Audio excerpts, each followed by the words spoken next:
Muy buenos días, profesora. Me llamo Rancés Caro. Hoy estudiante de su cátedra de criminología. Bueno, y hoy hablaremos sobre la criminología como objeto de la criminalidad. Empezamos dando una pequeña reseña histórica y sabemos la cual que la criminología o estas bases de la criminalidad se daba a entender que eran los estudios o factores biológicos que se realizaron por diferentes autores conforme fue evolucionando la sociedad. Sabemos que en sí, en el siglo XVIII se iba a entender que por los estudios de Frank Gall en 1738 y 1828, los cuales nos daban a entender desde que el cual él investigó aquellos estudios de, pro, de, pro- de protuberancias o irregularidades en los cráneos. Él se dedicó más que todo al estudio biológico de los cráneos que fueron lesionados o conducidos por diferentes sujetos a través de la frenología. La frenología eh, no es nada más que aquella antigua afirmación que determinaban el carácter de los rasgos, el cual el cráneo y las fracciones del cráneo fue estudiada por diferentes escuelas, como lo fue la escuela positiva. Se daba a entender que la cual esta dependiera a las arrugas o a la frente o a la profundidad o a la posición, etcétera.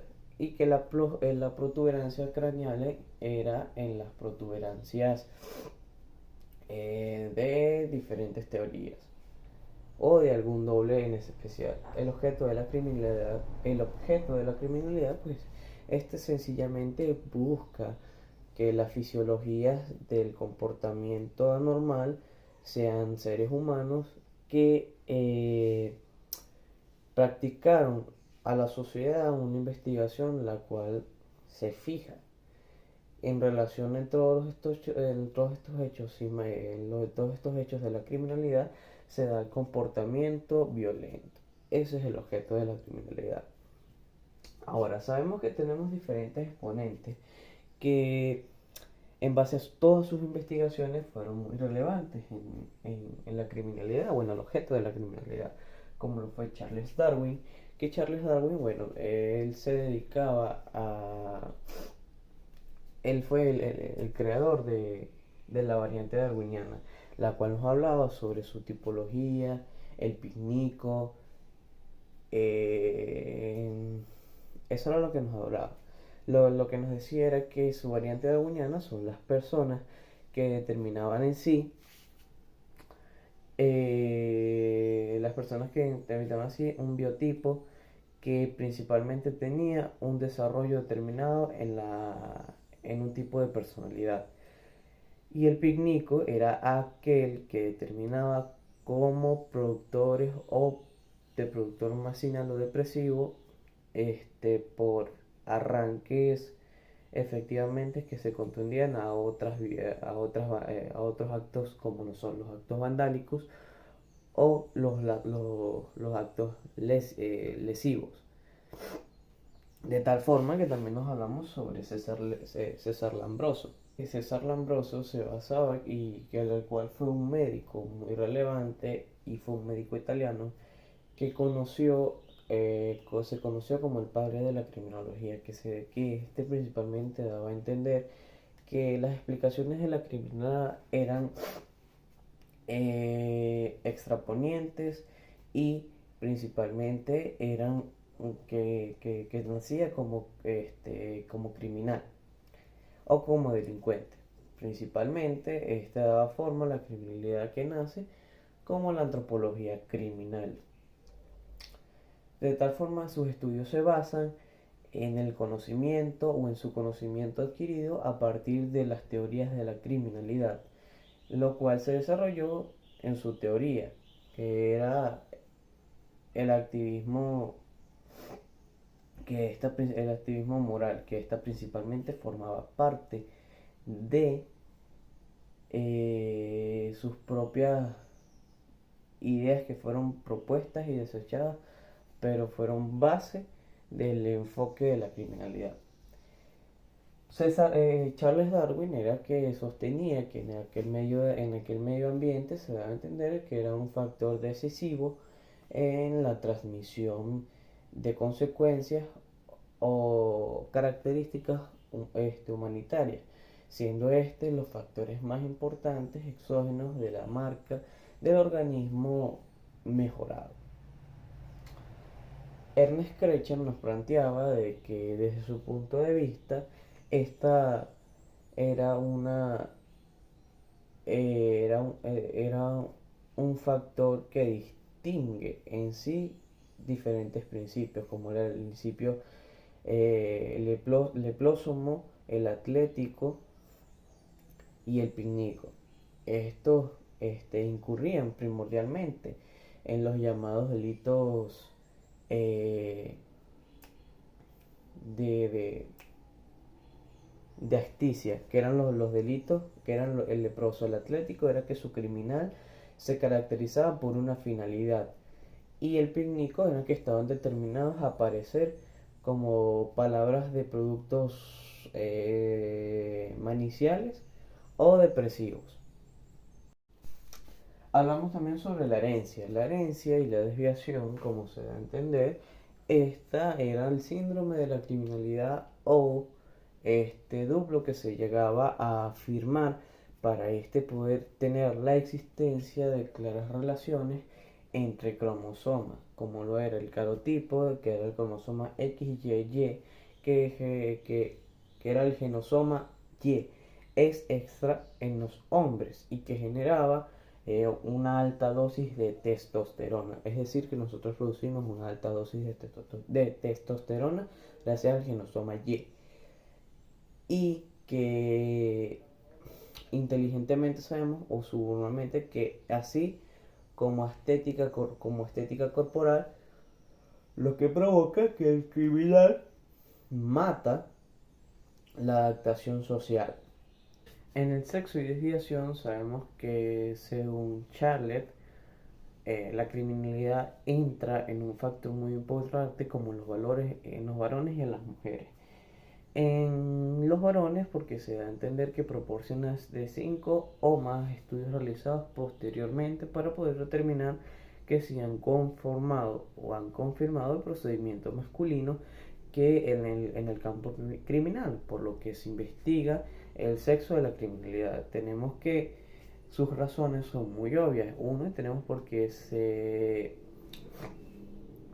intervienen en en los delitos sosteniente, porque se asocia principalmente con el vicio, el delito o la prostitución, y porque se ocasiona delitos de tipo no sexuales, llámense homicidio, hurto, lesiones, etcétera. De la edad y la desviación porque esta influye en el delito de tres aspectos principales, como es eh, el número, la forma de convicción, la clase de tipo de delito, etcétera. La mayor criminalidad de delitos son cometidos por la juventud. Actualmente la mayor cantidad de delitos son cometidos por la juventud, desde los 19 hasta los 25 años, que se observa hasta los 40, independientemente. Las personas que constituyen una mayor proporción entre los delincuentes en una población determinada o en una población normal, los jóvenes tienen más oportunidades a emprender actividades sociales o normalmente que sean peligrosas o parciales a la desorganización o a la desmoralización. Y en este otro punto hablamos sobre la criminalidad masculina y femenina, la endocrinología de desviación y la endocrinología criminal.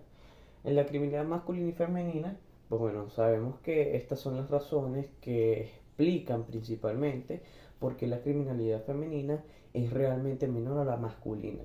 ¿Por qué? Porque principalmente se hayan caracterizado de que los propios delitos de cada sexo es el hombre. O sea, la persona que más comete delitos de estos sexos es el hombre. ¿Por qué? Bueno, lo que significa un mayor número de oportunidades que den a entender es que se puede distinguir más agresivo. O sea, nosotros el hombre se caracteriza por ser más agresivo y la mujer se caracteriza por ser más tranquila, más pasiva, lo que significa que es más pasiva en toda nuestra vida y que se halla sujeta al control social o al control de la familia, independientemente del lugar que se encuentre. En la endocrinología criminal, o bueno, mejor dicho, en la endocrinología desviada, sabemos que estos son los estos son los conocimientos de endocrinología que se desarrollan extraordinariamente por Takemichi y Andrew, que logran principalmente aislar la, a- la adrenalina de las supremaciones y sostienen que llamaron a a la secretaría o a las secretadas glándulas de endocrinas, que eran, que eran hormonas. Con la criminología, con la endocrinología criminal, pues bueno, sabemos que estas sus principales exponentes fueron Viala y Bidón, que eran italianos y que nos daban a entender que eran las hipófisis o glándulas eh, pituitarias que sustituía en el cerebro y en el campo de centro glandular. A pesar de estas, eran pequeños su tamaño, que era como un gramo, eran como 40 hormonas con las que se dirigía a las demás glándulas endocrinas, que estaban situadas una sobre cada riñón. Su médula secreta afectaba la, la vegetación, sobre todo cuando en su organismo el actor comprende en situaciones de emergencia. Sobre las diferentes teorías planteadas en la criminalidad. En la criminalidad, como lo es la teoría del etiquetamiento, la teoría de la asociación diferencial, la teoría del conflicto social y la teoría de la anomía. La teoría del etiquetamiento se basa que es una teoría la cual es una aceptación entre los circuitos intelectuales o progresistas que divierten que se presentaban en la década de los 70, el avance de la sociedad y en América. Esto se dio durante las siguientes décadas en la tela del juicio en una gran parte de sus razones y conclusiones. Esta era principalmente el etiquetamiento de la desatiende de la desviación primaria.